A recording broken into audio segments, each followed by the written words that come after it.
मैं इस आश्रम को अपना बेटा देना चाहता हूँ। बेटा देना चाहता हूँ। ठीक है, मैं चाहता हूँ ये तो आपका बेटा आप अपने पास क्यों नहीं रखना चाहते? नहीं, मैं चाहता हूँ ये यहीं पढ़े और यहीं सेवा करे। ठीक है, मैं ये चाहता हूँ, मैं रखना चाहता हूँ। मैं चाहता हूँ ये यहीं पढ़े और यहीं की सेवा करे। मैं ये चाहता हूँ। तो ऐसा करो कि आप बेटे को पढ़ा लिखा के अच्छा योग्य बनाओ, और योग्य बना के जब यहाँ गौरी गोपाल गुरुकुल बनेगा, स्कूल बनेगा, तो उसमें इसको टीचर बना देंगे, तो फिर ये सेवा करता रहेगा यहाँ, बढ़िया पढ़ाएगा बच्चों को। तो आप तैयार करके देंगे तो हमारा सपोर्ट हो जाएगा। लेकिन अब ये छोटे से बच्चों को लेके हम कहाँ गोद में लिए घूमेंगे अभी? नहीं, बाहर आप खुद ही कहते हैं कि बाहर का माहौल इतना खराब है कि बच्चे नहीं, बाहर का माहौल खराब है, पर आप जैसे संस्कारी लोग अपने बच्चों का ध्यान रखेंगे और आप जैसे लोग अच्छा बनाएंगे, हमें पूरा विश्वास है। ऐसे तो सारे लोग फिर अपने कर्तव्यों से भाग जाएंगे। जी जी। यदि अपनी जिम्मेदारियों से लोग भाग गए तो फिर कैसे काम बनेगा? नहीं, मैं जिम्मेदारी से बिल्कुल नहीं भाग रहा हूँ। हाँ। मैं ये चाहता हूँ कि वो यहाँ के आश्रम में पढ़े। नहीं पढ़ेगा, हमारे गुरुकुल बने तो, अभी स्कूल बने तो। जी जी। अभी जब तक नहीं है तब तक आप उसे पढ़ाइए, और ये समझिए कि वो हमारी ही अमानत है, पर आप उसे तब तक अपने पास रख के पढ़ा लिखा करके काबिल बनाएंगे, और फिर जरूर सेवा में लगाइएगा, क्योंकि उत्तम विचार हैं। गुरुजी, मेरा एक प्रश्न और है कि मैं गुरु दीक्षा लेना चाहता हूँ।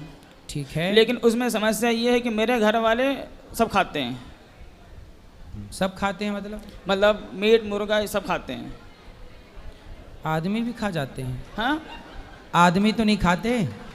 अब आने वाले टाइम में हो भी सकता है। सही है, जो आज मुर्गा खा रहा है, जो आज बकरा खा रहा है, उसकी क्या गारंटी कि कल वो इंसान नहीं खाएगा? नहीं, मैं भी खाता था पहले, जब कथा नहीं पता थी हमको। सही है, उसके बाद से तो मैं अलग हूँ। सही है, मैं ये सवाल सबसे कर रहा हूँ कि जो आज मुर्गा खा रहे हैं, अंडा खा रहे हैं, बकरा भैंसा सुअर खा रहे हैं, कौन इनकी गारंटी लेगा कि कल ये इंसानों को नहीं खाएंगे? कौन गारंटी लेगा? बहुत सारे देशों में आज भी इंसानों को खाना शुरू कर दिया लोगों ने। बहुत सारे देश हैं, कुछ ओपन हैं, कुछ छिपे हुए हैं। नहीं गुरुजी, देसी नहीं, अपने भारत में भी है। अच्छा, एक मेरे भारत में एक वो था जो पोस्टमार्टम करता है रात में। हाँ हाँ, शराब वगैरह पी के, तो वो जब सुबह आता था तो बॉडी की जो अंदर की चीजें थी ना, वो खाने के लिए लेके आता था पन्नी में। अच्छा। हाँ, वो मैंने देखा है, मेरे घर के पास ही रहता था। अब तो खत्म, वो खत्म हो गया। हाँ। मतलब वो इंसानों को खाता था, अंदर का खाने के लिए लेके आता था वो। अच्छा, वो पोस्टमार्टम करता था। हाँ। और अंदर के पार्ट निकाल के खा लेता था। हाँ, बना भाई। और वो इतनी पीता था, उसको पता नहीं था कि वो खा क्या रहा है। क्योंकि वो तो शराब पी के ही ना पोस्टमार्टम इत्यादि। जी जी, वो उसके आग लग गई थी तो हमने आप जल गया, खत्म हो गया था जल के। तो देखो, ये पाप तो जलाए गई ना कैसे न कैसे। तो देख लो कि इंसानों का भी मांस खाना लोगों ने शुरू कर दिया। अब अंत क्या होगा ये भगवान जाने, कहाँ जाके रुकेगा ये पाप। इसलिए कहते हैं भैया इंसान बनो। सही। तो गुरु मंत्र ले सकते हैं गुरुजी हम? हाँ, आप तो पवित्र हो गए विचारों से, इसलिए आप ले सकते हैं। नहीं, मैं घर से अलग भी हूँ, मेरे यहाँ नहीं बनता है, मैं अलग हूँ। तो पत्नी आपकी अलग? हाँ, मैं और मेरी पत्नी, मेरा बच्चा, मैं अलग हूँ बस। और कौन खाता? माता पिता? माँ है, भाई हैं, खाते हैं। उनको समझाओ ना। हाँ, उनको समझाओ। उल्टा हमको समझाने लगते हैं ना। तो उनको लाए हमारे पास, हम समझाएं। आई नहीं है, लेकिन पिछली बार लेके आया था, आप मिले नहीं थे। अब नेक्स्ट टाइम फिर लेके आएंगे। जरूर लाओ उन लोगों को। मेरी मम्मी तो बहुत ज़्यादा मांस खाती है। आपकी माँ कौन सा पसंद करती है? बकरा। मैया बकरा खा जाती है? चोरी से खाती, चोरी से।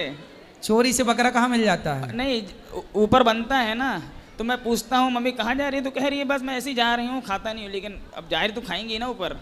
ऊपर मतलब भगवान के यहाँ? छत पे। छत पे। हाँ। मेरे को लगा ऊपर जाके खा के आ जाती है, कैसी माँ है। सही है, तो हम ले सकते हैं ना? आप ले लो, धीरे धीरे वो भी सुधर जाएंगे। जी, मेरा एक सवाल और है। हमारे एक रिलेशन में हैं जो कि पढ़े बहुत ज़्यादा हैं, तो आपको पता ही, पढ़े ज़्यादा लोग होते तो भगवान को थोड़ा सा नहीं मानते हैं। ITI किए हुए हैं, तो उन्होंने ये कहा कि मान लो अगर भगवान है अगर भगवान थे तो वो सारी चीज़ें वो सारी चीज़ें कहाँ गई जो उस टाइम इस्तेमाल की गई थी, जैसे तलवार है, रथ है, वो सब कहाँ गया? भाई उनको बोलना कि आज भी कुरुक्षेत्र में जो वहाँ पर म्यूजियम है, हाँ हाँ, आज भी वहाँ के म्यूजियम में उस जमाने 5,500 साल पहले जो महाभारत हुआ था जी, तो वहाँ की जो खुदाइयों में पुरातत्व विभाग को मिला, आज भी वहाँ के म्यूजियम में रखा हुआ है। जाके कुछ देखें तब ना पता लगेगा। आज भी वो तलवार, पुराने रथों के अवशेष, वो ढाल आज भी वहाँ पे हैं और वैज्ञानिकों ने बता दिया कि ये हजारों साल पुरानी चीज़ें हैं। उनके साथ एक समस्या ये भी ना कि उनके जो माता जी हैं वो अचानक ख़त्म हो गई थी, तब से तो भगवान को और नहीं मानते। अच्छा, हाँ, तो माता जी खत्म हो गई तो भगवान के दुश्मन हो गए? हाँ। क्यों? अब ये तो भाई ऊपरी वाला जाने। भाई खत्म तो सबको ही होना है एक दिन। भाई यही चीज़ तो लोगों को समझ नहीं आती। लोग पूजा पाठ इसलिए करते हैं, लोग सोचते हैं कि हम मरे ना। अच्छा, अमर होना है, अमर होना है। सही है। हाँ, ये चीज़। और जब से मैं कथा सुनने लगा हूँ तो मैं चाहता हूँ कि मैं मरूं, क्योंकि मरना अच्छा है। अब सही है। मरने से सब जग डरा मेरे मन आनंद, कब मरी हूँ कब भेंटी हूँ पूर्ण परमानंद। मैं जब घर में बात करता हूँ मरने के तो सब लोग गुस्साते हैं। मेरी वाइफ भी कहती है तुम हमेशा यही बोला करते हो। हाँ तो कोई बात नहीं, पर आप भगवान करें आप जिए, जब मौत आएगी मर जाएंगे, पर भगवान का चिंतन करते हैं। राधे राधे। खुश रहिए। राधे राधे गुरुदेव, सादर चरण स्पर्श। गुरुदेव, मेरे मन में एक दुविधा है कि मैं पहले बहुत मांस मच्छी मतलब बहुत खाती थी, हद से ज़्यादा खाती थी, लेकिन अब मैं छोड़ दी हूँ, कंठी भी धारण कर ली हूँ। तो लेकिन हम अब इतना भक्ति में उतर गए हैं कि लेकिन मेरे परिवार वाले मुझे ताना कसते, 100 चूहे चर के बिल्ली हज को चली। मतलब सिर्फ रिश्तेदार नहीं, अगल बगल वाले, आस पड़ोसी, मेरे दादाजी, दूर के, मतलब सब कोई। अच्छा, उन लोगों से एक सवाल करना। हाँ। कि आप बताओ कि यदि मैं गलत करती थी तो क्या मैं सदा गलत करती जाऊं, या गलत करने वाले को गलती सुधार के अच्छे रास्ते पर आगे चलना भी चाहिए? ये लोग कहते हैं कि 100 चूहे खा के बिल्ली हज को चली। ये बात मुझे लगती है कि कुछ हद तक किस परिवेश में ये कही गई होगी अलग विषय है, किस मैटर पे कही गई होगी, पर मुझे लगता है कि मैं गलत था, पर मैंने अपने को अब सुधार लिया। तो जब मैं सुधर गया, सही हो गया, तो क्या तब भी मुझे गलत ही बोला जाएगा? भाई मैं गलत था, जो व्यक्ति गलत था अब वो गलत से सही पे आ गया, तो वो गलत था, वो उसका भूत है, भूत काल, अब वो प्रेजेंट में सही है। तो इसी का नाम तो परिवर्तन है। यदि व्यक्ति परिवर्तित ना हो तो मैं बिगड़ा था तो बिगड़ा ही रहूं, ये तो नहीं है। मैं कभी गलत था, मुझे पता नहीं था कि चोरी करना गलत है, मुझे पता नहीं था कि मांस खाना गलत है, पर मुझे बताया गया कि ये गलत है। तो देखो भैया ने क्या बताया कि मैंने मांस खाना छोड़ दिया, क्योंकि पहले पता नहीं था कि ये गलत है, पता चला कि गलत है तो छोड़ दिया। तो बताइए इससे बढ़िया सुधार क्या हो सकता है? जो व्यक्ति बेटा गलत होता है और वो गलत से सही, इतिहास में अब बताओ, एक कथा मैं आपको सुना दूं जरा सी। ठीक है, ठीक है। एक डाकू था, चोरी करता था, सबके गर्दन काटता, सोना चांदी मिलता पत्नी को देता। एक साधु ने कहा कि ये जो तू पाप कर रहा है, इस पाप का फल भोगेगा कौन? तो उस डाकू ने कहा कि मैं धन तो पत्नी को देता हूँ, धन तो पिता को देता हूँ, तो पत्नी और पिता ही भोगेंगे। तो नारद जी ने कहा, संत ने कहा कि जाओ अपनी पत्नी से पूछ के आओ कि वो तुम्हारा पाप भोगेगी कि नहीं। पत्नी से पूछने गया कि सुनो भाग्यवान, सोना चांदी तो बहुत तुमने बांटा, मेरे द्वारा लाया गया, अब ये बताओ कि जो मैंने गला काटा, लोगों को लूटा, वो जो पाप मुझे लगा क्या वो तुम भोगोगी? पत्नी बोली, प्राणनाथ मैं चाह भी लूं कि आपका पाप भोगूं, लेकिन कोई किसी का पाप भोग नहीं सकता। जिसके पाँव में कांटा लगेगा दर्द उसी को उठाना पड़ेगा। आप चाह करके भी अपने बाप का पाप नहीं भोग सकते या बेटे का पाप नहीं भोग सकते, सबको अपना अपना भोगना पड़ेगा। पत्नी बोली, मैं कैसे भोगूं? तब उसे अक्ल आई कि नहीं नहीं नहीं, मैंने गलत किया। सोचिए, उसने सारी जिंदगी पाप किया, लेकिन जब उसे लगा कि नहीं, मेरी पत्नी मेरा पाप नहीं बांट सकती, मेरा बाप नहीं बांट सकता, मुझे धन सबने बांट लिया, लेकिन मेरा धन सबने बांट लिया। कहते हैं ना, संपत्ति के उत्तराधिकारी बहुत होंगे, पर तुम्हारे पाप का उत्तराधिकारी कोई ना होगा। अब तो भोगना पड़ेगा। तब क्या हुआ, उन्होंने कहा कि अब मैं पाप नहीं करूंगा। उन्होंने चोरी करनी बंद कर दी और उन्होंने भगवान का इतना नाम जपा, इतना नाम जपा कि उस नाम के बल पर उनके सारे पाप धुल गए और वो बहुत बड़े संत कहलाए, पुण्यात्मा कहलाए। इसका मतलब ये हुआ कि वो पाप करते थे। अब कोई कहे कि 100 बिल्ली खा के, चूहे खा के हज को चली, नहीं, उन्होंने पाप किया पर सुधारा तो सुधर गए कि नहीं। तो मैं भी सुधारूं, आप भी सुधारें, सब सुधारें अपनी गलतियां। और गुरुदेव, और मुझे मेरे पिताजी ये भी कहते हैं कि बहुत भक्तिमती हो गई हो, अभी भी 4 किलो मांस दूंगा तो अभी भी आके उंगलियां चाट चाट के खाती रहोगी। तो आप खाती हो? नहीं गुरुदेव, तो आप बोल देना पिताजी को कि आप देख के देखो, मैं नहीं तो अब लहसुन प्याज भी नहीं छूती हूँ। वाह, देखो परिवर्तन जब होता है तो किस हद पे होता है। व्यक्ति जब पाप में डूबता है तो पापी हो जाता है, लेकिन जब वही वहां से निकलता है तो उसके जैसा पुण्यात्मा फिर कोई हो नहीं सकता। ये भी समझ, जो जितना पापी होगा उसके पुण्यात्मा होने की उतनी अधिक संभावना होगी। जो व्यक्ति बिगड़ा होगा उसके सुधरने की उतनी अधिक संभावनाएं होंगी। हाँ या ना? क्योंकि बिगड़ा था, उससे ज्यादा और क्या बिगड़ेगा। अब वो सुधरेगा, सुधरा हुआ उसके सामने बिगड़ने की संभावना है, सुधरे को बिगड़ने की संभावना है और बिगड़े को सुधरने की। तो जो बिगड़ा था वो सुधरेगा, तो देखो ऐसी बेटी की तरह सुधरेगा। और गुरुदेव, मैं एकादशी, जन्माष्टमी वगैरह वगैरह व्रत करती हूँ, तो आस पड़ोस वाले मुझे ये फ्री की सलाह क्यों देते हैं कि अभी से इतना क्यों करना, ये करना, वो करना, ये वो। तो आप उनको बोला करो कि आप अपने बच्चों को फ्री की सलाह मत दो। बोले हम कथा सुनते हैं, हमारे गुरुजी देते हैं सलाह, हम उसी पे चलते। बोले हमें आपकी सलाह की जरूरत नहीं है, ऐसा बोला करो। ठीक है गुरुदेव, राधे राधे, सादर चरण स्पर्श, धन्यवाद। खुश रहिए। गुरुजी राधे राधे जी। मैं गोरखपुर से आया हूँ गुरुजी, मेरा नाम राजेश पांडे है। मैं देख रहा हूँ बहुत सारी यातनाएं मुझे मिल रही हैं, जो बहुत सारे बाबिचारी हैं, उल्टा सीधा करते हैं। मेरे ही परिवार में वो बड़े फल फूल रहे हैं। कई बार इस चीज़ से मैं बड़ा ज़्यादा विचलित हूँ। तो आपके परिवार के लोगों ने आपके साथ गलत किया? परिवार के लोग गलत भी किए, नहीं भी किए, लेकिन वो बढ़ तो रहे हैं, बाबिचारी कर रहे हैं, उल्टे सीधे उनके काम में। तो करने दो ना, उनको समझाओ बस। नहीं, लेकिन इस बात आप से तो देखो, कोई बढ़ रहा है तो बढ़ने दो, आपको क्या दिक्कत है इससे। आप मेहनत करके आप भी बढ़िए, आप व्यभिचारी ना बनिए, आप गलत ना बनिए, पर सही रास्ते पर आप बढ़िए। गुरुजी, लेकिन विचार बदल रहा है। मुझे भी ऐसा लगता है कि उस रास्ते पे जाना चाहिए मुझे भी। किस रास्ते पर? जिस रास्ते पे वो लोग कर रहे हैं। गलत रास्ते पर? गलत रास्ते पे। गलत रास्ते पर ना जाओ। यदि वो गलत रास्ते पर जाके भी तरक्की कर रहे हैं, बढ़ रहे हैं जी, तो देख लो।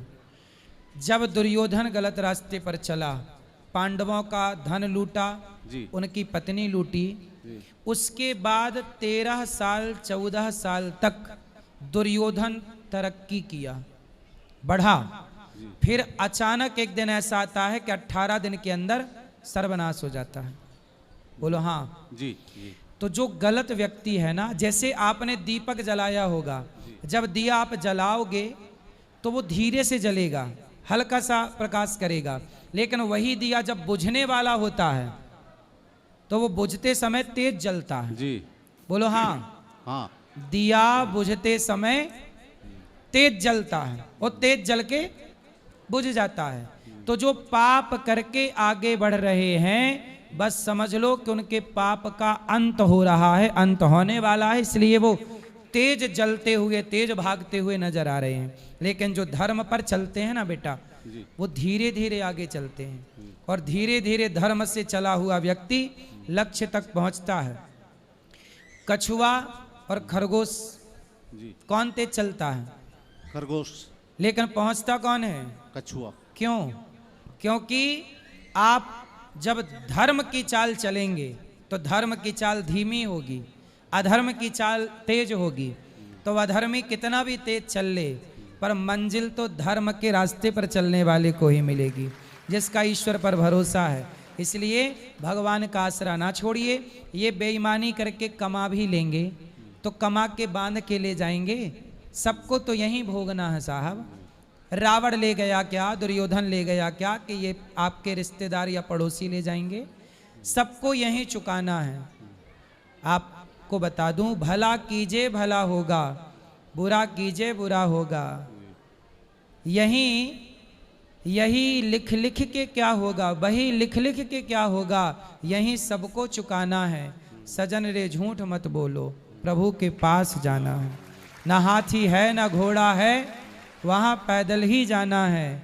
सजन रे झूठ मत बोलो, प्रभु के पास जाना। तो आप उनके चक्कर में गलत ना करना। बुझता हुआ दीपक तेज जलता है। जो पाप करके तरक्की कर रहे हैं, ये बुझता हुआ दीपक है। देख लेना, पाप का अंत भी तो दिखेगा आपको, अंत भी दिखेगा। लेकिन कई बार विचलित होते हैं गुरुजी। आप धैर्य, इसलिए कथा सुनो, भगवान के आश्रित रहो। सुदामा कितने गरीब थे, पर भगवान का आसरा था कि नहीं? जी बिल्कुल। जब सुदामा के रक्षक भगवान बने, द्रौपदी के रक्षक भगवान बने, तो क्या हमारे और आपके रक्षक भगवान नहीं होंगे? रखो तो भरोसा, पूर्ण विश्वास करके तो देखो। दूसरा गुरुजी, मैं पहले मांस मदिरा सब खाता था। पिछले 1 सालों से मैंने सब छोड़ दिया। कुछ घटना मेरे यहाँ हुआ, मेरा बेटा एक्सपायर हो गया, वहाँ से मैंने बंद कर दिया। मेरा प्रोफेशन ऐसा है कि मुझे कहीं भी जाना पड़ता तो है। आपके बेटे को क्या हो गया था? Heart attack. कितने साल का था? 27 साल। 27 साल का। तो तब से फिर आपने मांस खाना क्यों छोड़ दिया? नहीं, मांस मदिरा कुछ भी। अब मेरा मन नहीं लगता काम में। अभी उन्हीं के पास से था, इतने दिनों के लिए आपको मिला। अब आप गलत रास्ते छोड़ के बिल्कुल सही रहिए। सदा आपका, आपके पुत्र की और आपकी सदा भगवान रक्षा करेंगे। रोज भगवान का नाम जपा करिए, बोला करिए, हे श्रीमन नारायण हम आपके हैं। अपने आप को भगवान के हवाले करके काम करिए, पैसा कमाइए, अच्छा करिए। उस पैसे से किसी का भला करिए, बुरा किसी का ना करिए। पहले से कर रहा था गुरुजी, भला करने में तो ये हमारे साथ चीजें नहीं, आपके साथ ऐसा भला करने से नहीं हुआ। उस बेटे की उतनी उम्र थी, उतने साल के लिए था। आपके भाग्य में एक बेटा था, पर 2 आ गए, तो एक परमात्मा ने वापस बुला लिया, एक आपके पास है। जो है उसमें प्रसन्न रहा जाए। जो चला गया उसका शोक करके भी क्या होना है, और ईश्वर से शिकायत करके भी क्या होना है। इसलिए भगवान का गुणगान गाया जाए, ईश्वर को हर समय याद रखा जाए। जी गुरुजी, राधे राधे गुरु। राधे राधे। यहाँ ला दो भैया माइक, उनको भैया। राधे राधे पंडित जी। हम सच बोलते हैं, सच की सजा बहुत पाते हैं। बोलो। इसलिए से हम सच नहीं बोल सकते हैं। आप सच बोलते हैं? हाँ। पर सच नहीं बोल सकते? अब नहीं बोलती हूँ। क्यों? हाँ, ये भी है कि हम झूठ भी नहीं बोलती हूँ। तो आपने सच बोलना क्यों छोड़ दिया?